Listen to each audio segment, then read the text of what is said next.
Therefore, when the Lord knew that the Pharisees had heard that Jesus had made and baptized more disciples than John, though Jesus himself did not baptize, but his disciples, he left Judea and departed again to Galilee. But he needed to go through Samaria. So he came to a city of Samaria, which is called Sychar, near the plot of ground that Jacob gave his son Joseph. Now Jacob's well was there. Jesus, therefore, being wearied from his journey, sat thus by the well. It was about the 6th hour. A woman of Samaria came to draw water. Jesus said to her, "Give me a drink," for his disciples had gone away into the city to buy food. Then the woman of Samaria said to him, "How is it that you, being a Jew, ask a drink from me, a Samaritan woman? For Jews have no dealings with Samaritans."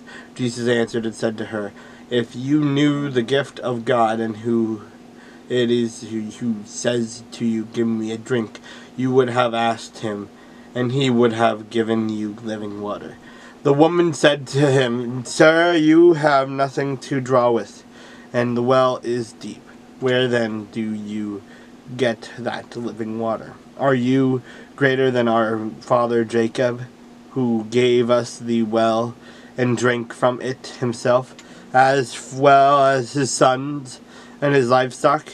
Jesus answered and said to her, "Whoever drinks of this water will thirst again, but whoever drinks of the water that I shall give him will never thirst. But the water that I shall give him will become in him a fountain of water springing up into everlasting life." The woman said to him, "Sir, give me this water, that I may not thirst, nor come here to draw." Jesus said to her, "Go, call your husband, and come here." And the woman answered and said, "I have no husband." Jesus said to her, "You have well said, 'I have no husband,' for you have had 5 husbands, and the one whom you now have is not your husband, in that you spoke truly." The woman said to him, "Sir, I perceive that you are a prophet. Our fathers worshipped on this mountain, and you Jews say that in Jerusalem is the place where one ought to worship." Jesus said to her, "Woman, believe me, the hour is coming when you will neither on this mountain nor in Jerusalem worship the Father. You worship what you do not know. We know what we worship, for salvation is of the Jews. But the hour is coming, and now is, when the true worshippers will worship the Father in spirit and truth, for the Father is seeking such to worship him. God is spirit, and those who worship him must worship in spirit and truth." The woman said to him, "I know that Messiah is coming, who is called Christ. When he comes, he will tell us all things." Jesus said to her, "I who speak to you am he."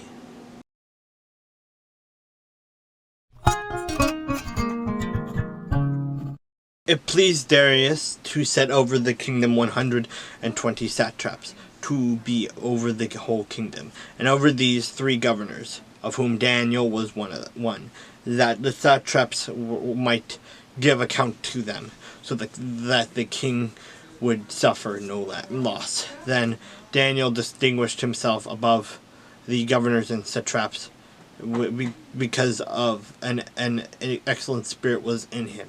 And the king gave thought to setting him over the whole realm. So the governors and satraps sought to find some charge against Daniel concerning the kingdom, but they could not find no charge or fault, because he was faithful, nor was there any error or fault found in him. Then these men said, "We shall not find any charge against this Daniel unless we find it against him concerning the law of his God."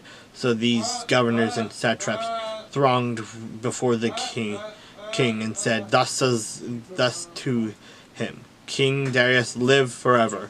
All the governors of the kingdoms kingdom, and the administrators and satraps, the counselors and advisors, have consulted together to establish a royal statute and to make a firm decree that whoever petitions any god or man for 30 days, except you, king, shall be cast into the den of lions. Now, O king, establish the decree and sign the writing, so that if it cannot be changed, according to the law of the Medes and Persians, which does not alter. Therefore, King Darius signed the written decree.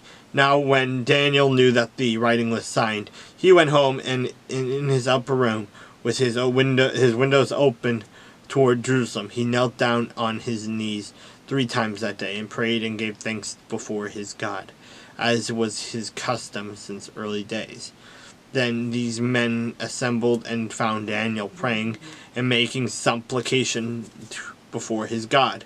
And they went before the king and spoke concerning the king's decree. Have you not signed a decree that every man who petitions any god or man within 30 days, except you, O king, shall be cast into the den of lions? The king answered and said, the thing is true, according to the law of the Medes and Persians, which does not alter. So they answered and said before the king, that Daniel, he who is one of the captives from Judah, does not show due regard for you, O king, or for the decree that you have signed, but makes his petition 3 times a day. And the king, when he heard these words, was greatly displeased with himself, and set his heart on Daniel to deliver him. And he labored till the going down of the sun to deliver him. Then these men approached the king and said to the king, know, O king, that it is the law of the Medes and Persians that no decree or statute which the king establishes may be changed. So the king gave the command, and they brought Daniel and cast him into the den of lions. But the king spoke, saying to Daniel, your God, whom you serve continually, he will deliver you. Then a stone was brought and laid on the mouth of the den, and the king sealed it with his own signet ring, and with the signet rings of his lords, that the purpose concerning Daniel might not be changed. Now the king went to his palace and spent the night fasting, and no musicians were brought before him. Also his sleep went from him. Then the king arose very early in the morning, and went in haste to the den of lions. And when he came to the den, he cried out with a lamenting voice to Daniel. The king spoke, saying to Daniel, Daniel, the servant of the living God, has your God, whom you serve continually, been able to deliver you from the lions? Then Daniel said to the king, O king, live forever. My God sent his angel and shut the lion's mouth, so that they have not hurt me, because I was found innocent before him. And also, O king, I have done no wrong before you. Now the king was exceedingly glad for him, and commanded that they should take Daniel up out of the den. And so Daniel was taken up out of the den, and no injury whatever was found on him, because he believed in his God. And the king gave the command, and they brought those men who accused Daniel, and they cast them into the den of lions, their children, and their wives. And the lions overpowered them, and broke all their bones in pieces before they ever came to the bottom of the den. Then King Darius wrote to all peoples, nations, and languages that dwell in all the earth, peace be multiplied to you. I make a decree that in every dominion of my kingdom, men must tremble and fear before the God of Daniel, for he is the living God, and steadfast forever. His kingdom is the one which shall not be destroyed, and his dominion shall endure to the end. He delivers and rescues, and he works signs and wonders in heaven and on earth, who has delivered Daniel from the power of the lions. So this Daniel prospered in the reign of Darius and in the reign of Cyrus the Persian.